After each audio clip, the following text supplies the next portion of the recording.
Iran Israel युद्धाची झळ भारतापर्यंत, याला केंद्र सरकार जबाबदार. सरकारच्या चुकीच्या परराष्ट्र धोरणांमुळे भारतात परिणाम जाणवत आहेत. काँग्रेस नेते विजय वडेट्टीवारांचा सरकारवर आरोप. जागतिक तणावाच्या पार्श्वभूमीवर भारतानं शांततेसाठी पुढाकार घ्यावा.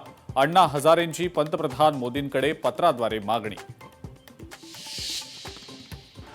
बीडमध्ये संत सेवालाल महाराजांच्या 286व्या जयंतीनिमित्त मोठा उत्साह.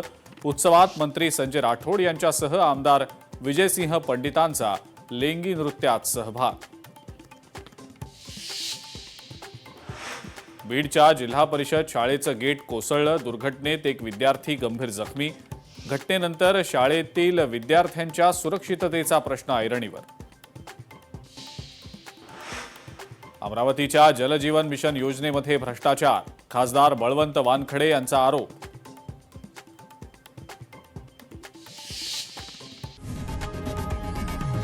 लोकशाही मराठी ऐका, पहा, जागरूक रहा.